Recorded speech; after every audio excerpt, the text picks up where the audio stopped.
Narito na ang Veritas Editorial, ang paninindigan ng Veritas 846 sa mga napapanahong usapin sa bansa. Pakinggan si Reverend Father Anton C.T. Pascual, Pangulo ng Veritas 846, ang radyo ng simbahan. Veritas Editorial. Mga kapanalig, makasaysayan ang muling pagkakaluklok kay President-elect Donald Trump bilang Pangulo ng Estados Unidos. Abay makasaysayan ito dahil maliban sa muli siyang inihalal ng mga Amerikano, siya ang unang Pangulo ng Amerika. Opo, na may mahigit 30 kaso. Abay, convicted felon. Nahatulan siya sa isa sa mga ito. Siya rin ang presidenteng humarap sa 2 impeachment cases noong una niyang termino. Gayunpaman, nagsalita na ang taong bayan ng Estados Unidos. Si President-elect Trump ang ika-47 o 47th na Pangulo ng kanilang bansa. Mukhang hindi pa handa ang Amerika na magkaroon ng babaeng leader, di po ba? At itim. May epekto ba sa ating bansa ang kanyang pagbabalik? Talakayin natin ang 2 pangunahing issue. Una, prioridad ni President-elect Trump ang pagpapalaya sa mga illegal na migrante. Noong 2022, mga Pilipino ang ikalima sa may pinakamalaking bilang ng illegal migrants sa Amerika.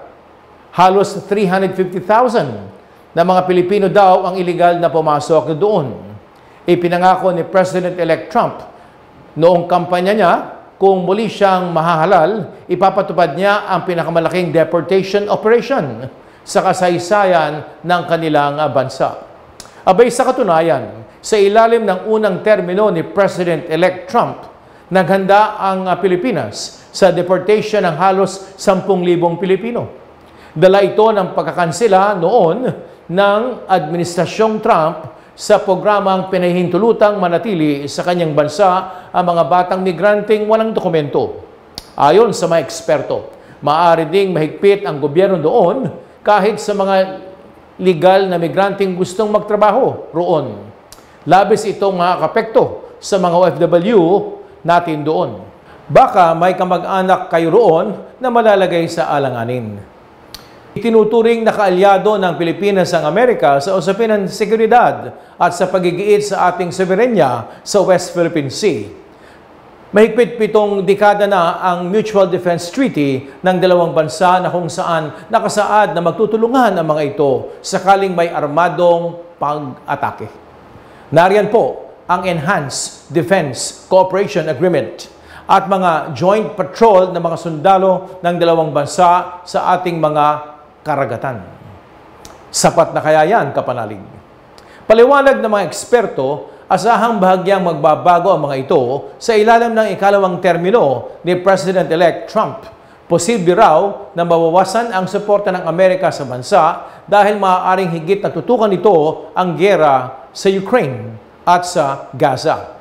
Dagdag pa nila, noong unang termino daw ni President-elect Trump at kasabay naman ng termino ng dating Pangulong Duterte, matatandaang nanglamig ang bansa sa Amerika at bumaling ang suporta natin sa China. Aantabayan natin kung paano magbabago ang relasyon ng 2 bansa sa usapin ng seguridad at ng West Philippine Sea sa pagpapalit ng liderato sa Amerika sa 2025. Kinikilala ng Simbahang Katolika ang kahalagahan ng soberenya ng mga bansa bilang ekspresyon ng kalayaan ng bawat isa. Binibigyan diin sa mga panlipo ng turo ng Santa Iglesia na ang soberenya at kalayaan ay mahalagang gabay sa pagkikipag-ugnayan ng mga bansa. At sa pamamagitan ng mga ito, kapanalig, magiging mapayapa. Posible ang pagkakaisa ng mga bansa. Kailangan ang pagkakaisa upang sama-sama at mas epektibo nating mabibigyan ng solusyon ang napakaraming suliranin ng mundo. Ang ilan sa mga posibleng epekto ng politika sa Amerika sa ating bansa ay patunay na magkakaugnay ang mga bansa sa mundo. Makikita natin ito mula sa kabuhayan, seguridad ng mga migrante hanggang sa kabuhayan ng mga mangingisda at kalusugan ng yamang dagat sa ating West Philippine Sea. Kaya kapanalig, katulad ng sinasabi sa sulat ni San Pablo sa Taga-Roma 14:7, walang sino man ang nabubuhay o namamatay para sa sarili lamang. Pamilyar siguro tayo sa kantang pananagutan na kung saan maririnig natin ang mga salitang ito. Tayong lahat ay may pananagutan sa isa't isa. Kaya naman, patuloy nating alamin ang mga nangyayari sa ibang bansa at kung may pagkakataon, magbahagi ng salubin, opinyon sa mga ito, batay na rin sa pananampalataya at sa turo ng ating Santa Iglesia. Kapanalig, sumainyo ang katotohanan. Inyong napakinggan ang Veritas Editorial. Ugaliing pakinggan ng Veritas Editorial kasama si Reverend Father Anton C.T. Pascual. Veritas Editorial.